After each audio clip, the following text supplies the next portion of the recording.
I've looked at that.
So that is the agro-processing for these bananas. And that's why we need really to sustain the productivity at farm level, so that this investment can be sustained, so that we have jobs, so that income can increase for the communities who are destroying the forest ecosystem.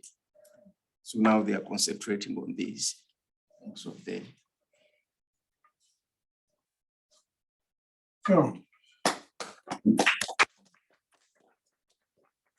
if you have a question, raise your hand here. If you have a question on the Zoom, send it to me either through chat or raise hand. So first, second, third. All right, you're first. Go ahead. Well, what an incredible presentation, and really a lot of work that you have done in terms of research mixed methods that were applied. Really, congratulations. I was interested in reading in your paper that there were also other motivations than those stemming primarily from environmental concerns among farmers.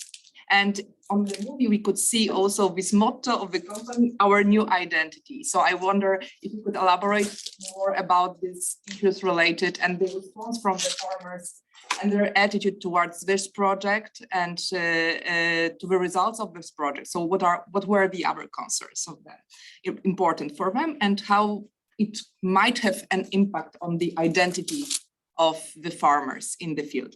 And the second question is about the possibility to generalize the results of this research to other areas of agriculture, because this is super interesting and it shows some kind of a model, but it's only it only discusses it on the case of the banana industry. So maybe you can also think about generalizing this to some other fields. Thank you so much. Yeah, thank you so much. In terms of, I started as he introduced me, I first came here as an intern, for the South-western Uganda. It was from started. And we Stop sharing the screen. oh, I don't know what that means. The top Sure, just the little red button. Okay, good. Okay, now we got everybody on there. Thank you. All right, go ahead. so we have been seeing the violence the population has been putting on the forest ecosystem. And the only aspect that we will have is to go to the communities and talk to them. So when this opportunity of agricultural value chain came up, I thought this is a chance really to engage the farmers so that they leave the forest ecosystem. Because if you look at the revist, we have been able to make it for the 15, 20 years, the forest ecosystem in terms of forest cover was going down. And not because of the private timber harvesters, but because of the agricultural landscape. So now the farmers are able to concentrate and get income from this organization in terms of theory of change. So yes, looking at other crop is fine, but we thought we would start with the crop that they thought was just only for food. And in most cases, people were thinking banana is just for fruit for eating, for the right bananas. But now we are really looking at the import substitution for wheat, because we are relying mainly as a country to import wheat for making our confectionaries, the bread, the biscuits, so we are now producing the flour from the bananas that can do that. So government is looking at it as actually as an income substitution in terms of spending money to import from abroad. And now they can be able to get flour from the banana and do the same. On the side of pharmaceuticals, the pharmacists use corn, maize, and cassava to make starch for their tablets. But now we are producing starch from bananas that is being used in pharmacies in making medicine. So in terms of diversifying, this is a crop. That's why we are thinking in terms of environment, it is playing a role because the farmers are now concentrating on the production of this. The other aspect, I never got it well in terms of cropping, taking it broadly to generally to other crops, like we have pineapples, we have issues to do with the tea, we have sweet potatoes. We are working with them so that they can be able to dry the sweet potatoes, the Irish potatoes, and the fruits. But bananas is such a crop that it takes flavors from other. So maybe we have to invest differently. Yeah. Jordan. Thanks for bringing the biscuits, Joe. I wondered what you thought about maybe breaking this from one paper instead of maybe 2 or 3, because the objectives as they are, I felt like could probably be on their own separate research projects. For instance, when you talk about stakeholders, it wasn't clear throughout the paper how the farmers that you interviewed, the 1,000 plus farmers, if they're part of the 21 cooperatives you talked about, and how those 21 cooperatives are a part of the organization. And I think probably expanding on that might be beyond like what you could do with just this paper. So I was thinking maybe something else. And then there was a very clear agronomic thread throughout the paper, and it makes sense because you're a forester, you're very interested in soil pH and these different things. But I kind of felt like as it's set up now, that might also be more well suited to be a little bit of a specific paper. And I was just curious if you were open to that, had thought about that. Great. That's why I'm here, and that's why I brought in the issue of collaboration. And for sure, this still looks too huge. Actually, when I first sent the first draft, it was about 60 pages. Okay. Thank you for toning that down. Yeah, it's a comment. He sent me 60 pages and he said, I'm not done yet. I said, oh, no. This is a book. So I'll take it up. Yeah, these objectives to stand alone, looking at the impact it is going to create, so that we isolate an idea and synthesize it properly. Somebody reads and knows these are the barriers, and we consent. And even the barriers are still too many.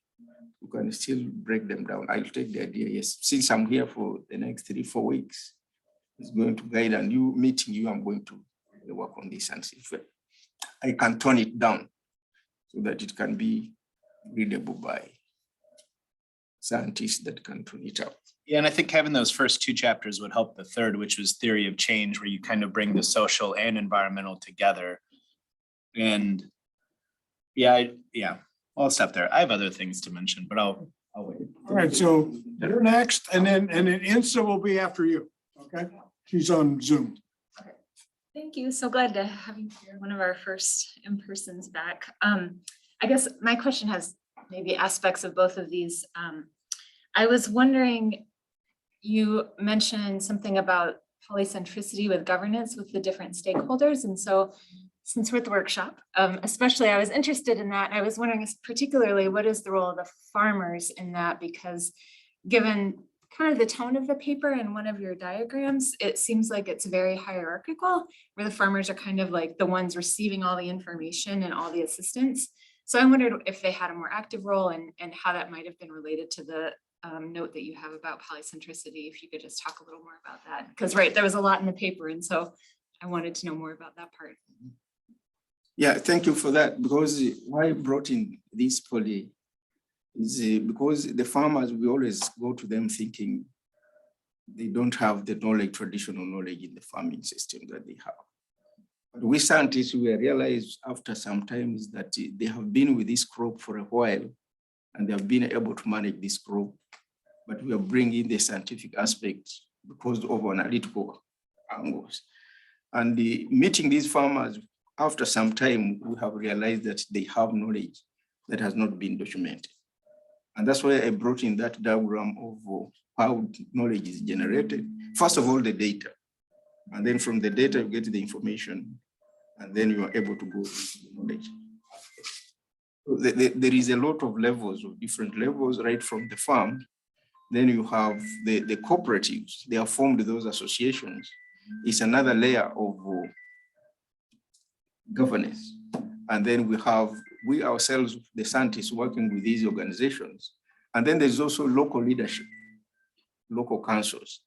So that's why I brought in this polycentricity, so that there is at different levels at which we can be able to understand and how we can be able to coordinate and share on a timely basis. Because there is a lot of information we realize that we get from the farmers that have not been really documenting. But now we are documenting it and integrating it within what we can be able to support the banana value chain. Thank you. Next is INSA. Go ahead, turn your mic on, INSA, and then I have one chat and then you. Thanks, Bernie. Joseph, I actually would like to dig a little bit more on what you just said about the organization of the farmers. So my feeling is also it is a lot about how farmers gain knowledge and what they do with that knowledge. So what is the role of social capital or collective action here? Is it an organization that they form voluntary?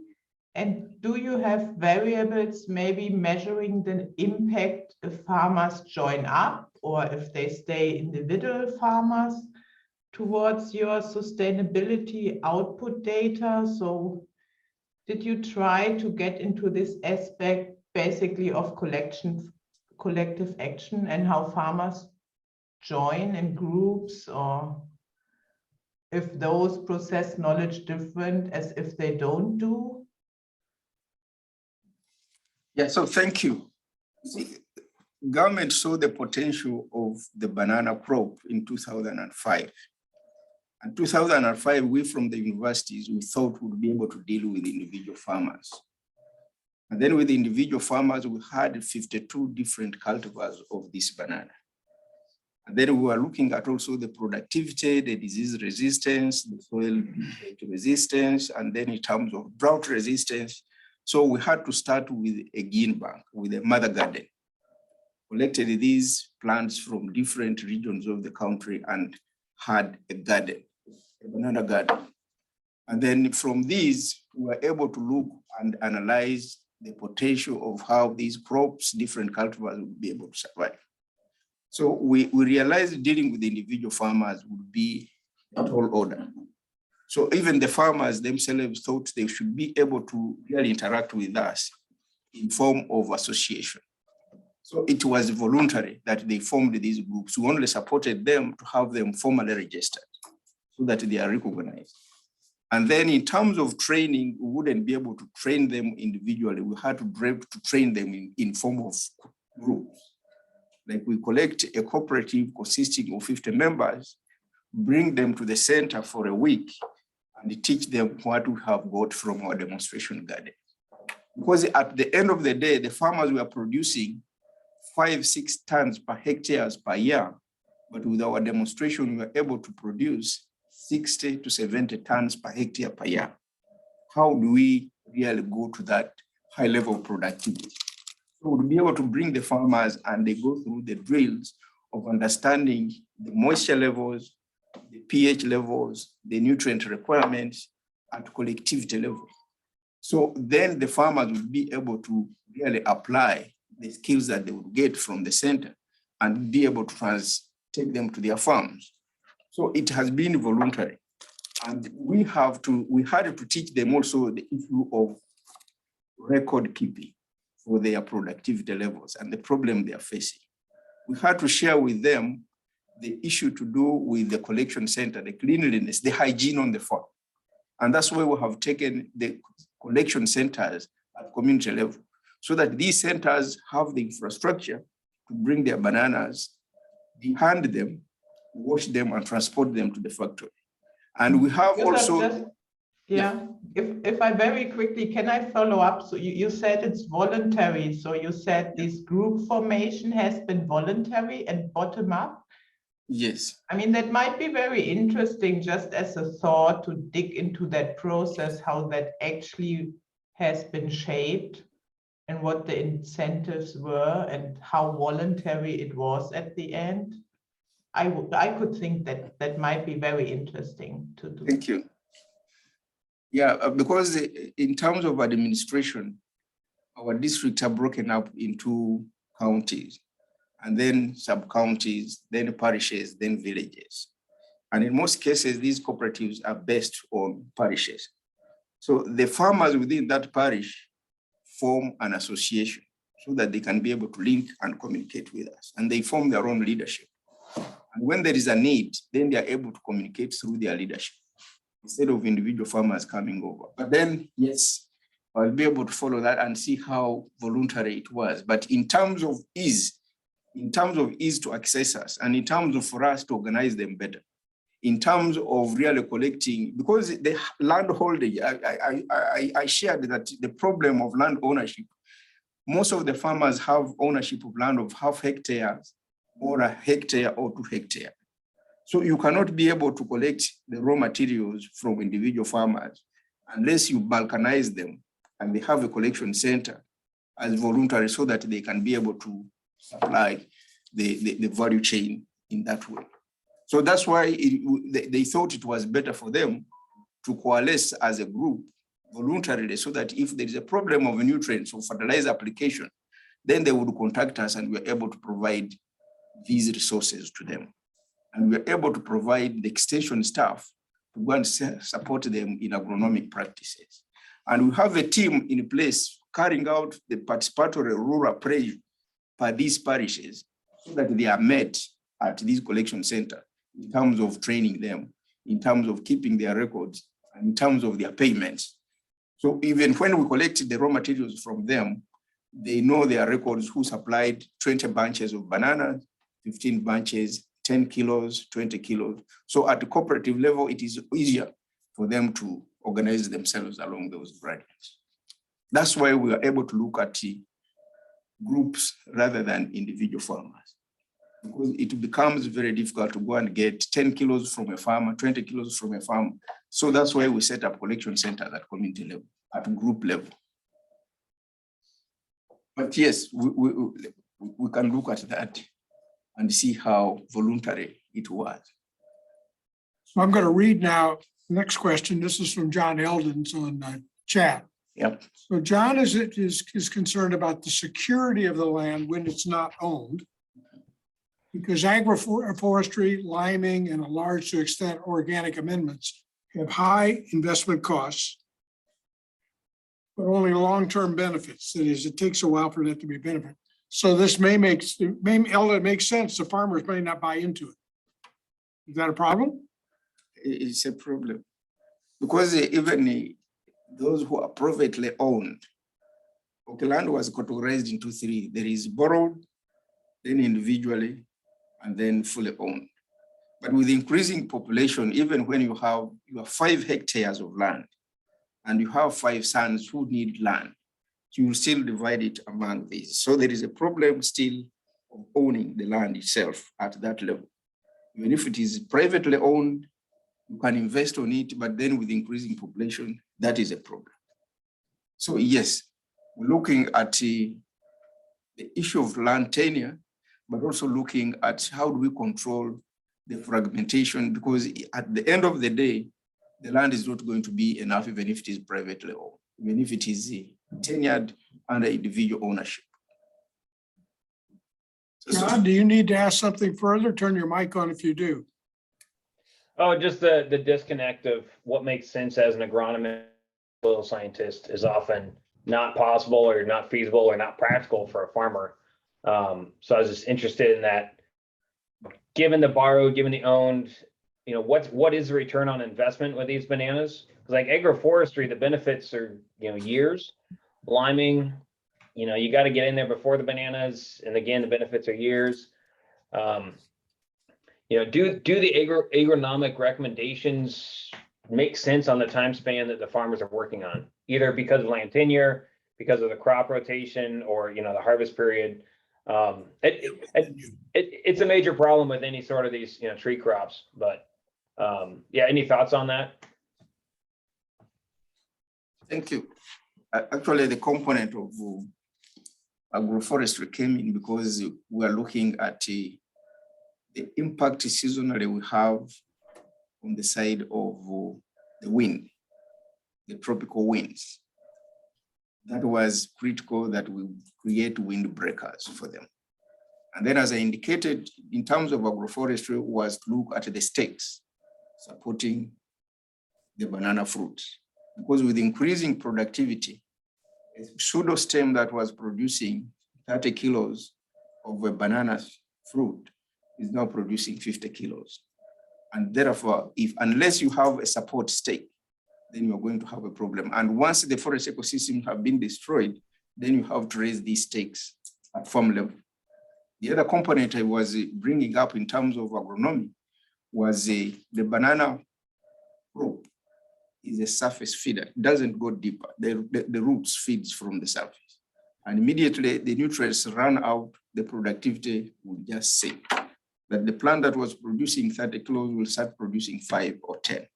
So the introduction of the agroforestry component, especially the nitrogen fixing agroforestry species, was very relevant because they go deeper with their taproot, bring back the nutrients to the surface in terms of leaf fall and decomposition. And we have to identify the particular agroforestry species that are going to be able to live in symbiotic status with the banana crop, not to really overfeed and take away. And the other aspect in terms of agroforestry was to introduce the fruit trees, not necessarily trees for firewood, but the trees that they can also harvest fruits from them, food from them. And so the research is ongoing, still ongoing. We're still looking at, and they vary from region to region, because the ecozones of the country, we have about 15 different ecozones. So each region, we are still operating in one where the agroforestry species have been identified relative to the cultivars that are grown there. The same with the banana cultivars. Each region has its own good potential cultivars. Like the silviculturists would say, you have to match the species to the site.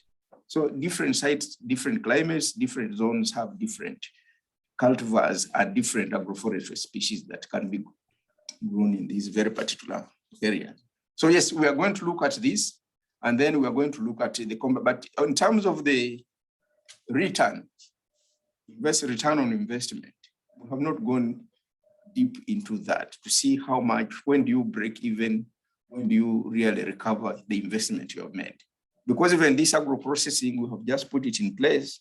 We have just started the export of the flour, but we have not really, our strategic plan was for 5 years and see whether we're going to break even in terms of return on investment. So it is now still ongoing. We are still looking at the value chain and looking at the barriers up to whether we have the capacity and whether we have able to adopt in terms of climate change. And all this was driven by the climate change aspect because of the moisture and the nutrient levels that keep on changing and affecting the productivity of the crop. So that's where the scope of this study is still on, in terms of looking at the land, the soil, the cultivars, and the challenges up to the agro-processing. But in terms of investment return, we have not gone into the details of that. Jessica, do you have a follow-up to this? I do, because I think there's a good way to start thinking about what John is suggesting. Because in your data, you have one of the regions, I think it's Ribarity, I couldn't remember what, it started with an R.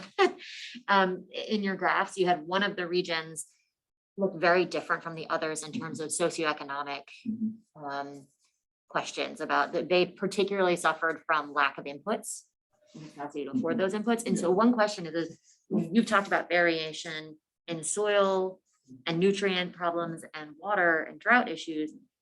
But I think one of, I sort of, I want to build on what John said, because I think that you can ask this question about whether there are incentives to adopt these techniques and whether they vary based on what farmers have access to. And you already have some of the data that can help you think about that question.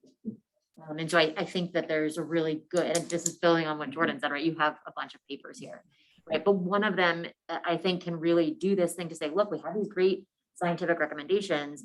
We don't have a great sense of which farmers can actually make use of them immediately and why they might have an incentive to do so. But we do have an understanding of some variation on the ground that might help us understand that. So I really think that you have a great opportunity there. For taking. So we got one more in the room, and then we got Mike McGinnis. Well, thank you so much for sharing all of this information. It reminds me a lot the coffee thing that we had in Colombia, like in the 80s, like how the farmers started to become organized, and there is a central element that make now started to import so many coffee around the world and other things. It's amazing to see now this kind of process, but it made me wondering, like, when the industrial element enters, how this is affecting the goal of making that polycentric. Because talking about the coffee, we already know that the farmers already don't have real decision power, let's say, because they are only focusing in the raw materials. Not sure how it's working in here, not sure if you are aiming to create a polycentric structure or more a centralistic one in order to get some kind of, let's say, parameters or level, a product that can be always the same product, let's say. And the other question that I have in that sense is how the culture of the farmers is a barrier or an advantage in this kind of process. They are always willing to commit to that, or you find the culture is also affecting? I don't know. What do you do?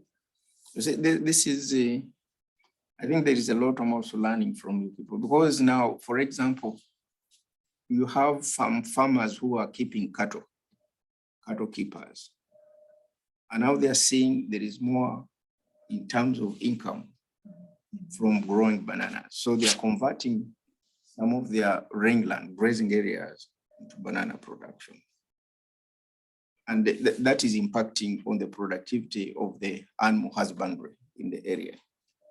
The other aspect that farmers are realizing now that is good for this is we're introducing an insurance for farmers, so that during periods of dry season, during periods of disease infestation, we look at the records that the farmers were getting throughout the good times and be able to compensate them, so that they can be able to be motivated to keep growing the bananas and maintaining the status of the banana. And in the long run, it is going to impact what you're saying about food. So the farmers are abandoning some other critical crops and going into growing of banana because of the benefits in terms of the technologies we are bringing to them, in terms of irrigation, the cooperatives that we are bringing to them, and the assurance component, because we want them to concentrate on the growing of the bananas and stop going to the forest and destroying the forest ecosystem. And they are able to get even their energy, their fuel wood for cooking in their homes from their agroforestry component. So in other words, indirectly, we are preventing them from going and destroying the natural environment ecosystem, so that they can be able to concentrate on their farms and get the money from investing on their farms. And when you look at the increased productivity from 5-6 tons per hectare per year and increasing it to 50 to 60 tons per hectare per year, they are saying that actually the science can be able to contribute to their livelihood in the community. So it's beneficial. And yes, as she has indicated and indicated, we still have a mouthful of information that we need to decipher and be able to look at this crop. It was previously just a food crop, now it is becoming an industrial and a commercial crop.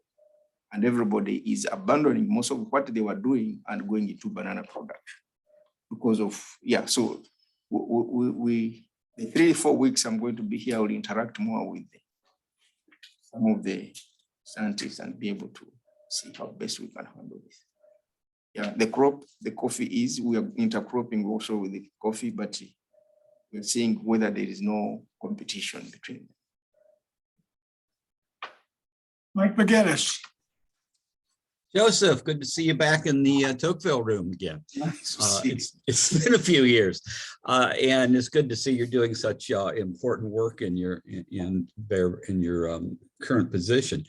One thing I'm a little curious about is, I mean, it's a fascinating story about turning bananas from a subsistence crop to an input into an export production of, as you think you said, starch and flour.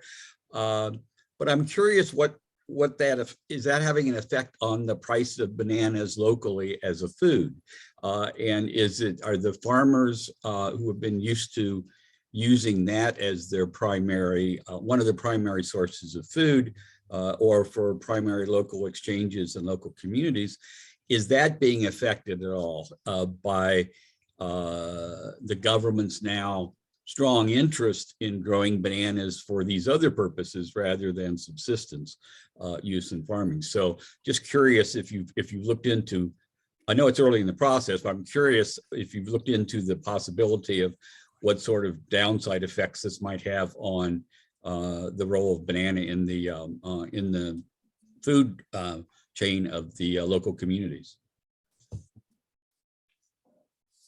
Yes, Prof, that is correct. We have put in place people working on the cost pricing and looking at previously how the banana was costing, and then looking at it the moment now. Previously, we were buying bananas in terms of bunches, but now bananas, we buy it after defingering. We buy them in terms of fingers, and we weigh the fingers. And like the previous, when we were buying them in terms of the whole bunch. And then the other aspect is now they are realizing that there is a lot of demand. You see, demand and supply, they affect the pricing. And of course, now that there is high demand for the bananas at this agro-processing, the price slightly has gone up. And the other aspect that is bringing is the recovery from the raw to the flour, because it is a ratio of 1 to 10. If you have a bunch of 40 kilograms, that means the flour you're going to get only 4 kilograms. If you have a bunch of 30, you're going to get 3 kilograms of powder. So if a bunch is sold at 10,000 Uganda shillings, and you're going to get almost 10 times the flour, so that is the price. But if you look at the internet, at the international market, a kilo of flour now is almost like $50 at international level. So there is a motivation of growing the bananas local level, looking at, because the banana is mainly for export. And then traditionally, our people are still used to eating the banana the traditional way, the peeling, so the peeling. And once you tell them that we can really mingle the flour itself, like we do for corn, people still are not taking it up. So they think the flour is still for export. So we're still targeting the export market right now. So Prof. McGinnis, today we are going to look at this in terms of understanding the price dynamics and the technological change and the mindset change of how we're handling this crop, which is still in its early stages. Just like the question of when somebody asks about the return on investment, it's still early. So the crop is still going through a transformation of how we are marketing and how we are recovering our investment from it. But otherwise, as of now, everybody especially involved in the pilot area, the South-western region, because now the mandate has been opened up that we can roll out in other parts of the country. But the piloting was in this very particular place, so that we can be able to look and understand and inform government and inform policymakers on this crop called bananas in terms of export and livelihood for the community. So its profit is still in its early stages. We are still looking at collecting more information, more data, so that we can be able to inform policy on our way forward. Thanks, Joseph. That's a quick, good answer. If I could just add something quick. It's not just a question of the effects on the price, which is what I focus my question on, but particular foods sometimes have important cultural roles in domestic cultures. I know that's one big thing coming out of food studies. And so you may want to keep an eye on that too, whether that's having any changes in the cultural use of bananas, because, you know, the banana is one thing and banana flour is another thing. They're not exactly the same thing, and they're not going to be able to play the same cultural roles. So, but again, very important work you're doing. It's great. Very true. Yeah, that's why, yes, I accept that, because in terms of cultural role, we have used bananas for different cultural functions. That's why we brought in the issue of even the handcraft. In fact, even in our own tradition, bananas are used as formalin. I don't know how I can explain this, because in the Western world, you are used when you lose somebody. You can treat this person using conventional methods, but our traditional cultural people use it for treating the dead. That is the banana, the comb. And then so many cultural aspects are being attached to these bananas. So yes, Prof, I take note of that. Other than the food, there are so many other values that can be got from this banana as a plant. Because even the pseudostem, we're using it now for purpose of handcraft. In terms of carbon sequestration, we're using the leaf area index because of the widespread of the leaves in terms of sequestration of carbon from the atmosphere, because of that chlorophyll. Because the banana is characteristic of that wide leaf as compared to forest ecosystem. The only variation is the storage of the carbon sequestered. Because the pseudostem, you keep on cutting it every season. It doesn't store like you have hardwood that is going to store the carbon in the stem. So in most cases, once it is sequestered from, and that is a different research, is that the carbon sequestered is taken into the soil and then it goes into the ecosystem. So yes, there are so many values that we are looking at in terms of growing the banana. And that is very relevant and important contribution I've said, Prof. I take note. Well, I think that's a pretty good closing. It's 1 o'clock and he kind of got his closing bit in there. He and I are going to stay here and have a bit of lunch, which you're welcome to join us and talk some more. We'll wear him out before the end of the day. And then a final note, Joe will be on campus until April 17th. And so he is looking for contacts for people to talk with, share ideas with, and he's housed over in building number 3. But he would, be glad to meet with people. In fact, he wants to meet with people and talk. So with that, Joe, thank you very much. If you have a question afterward.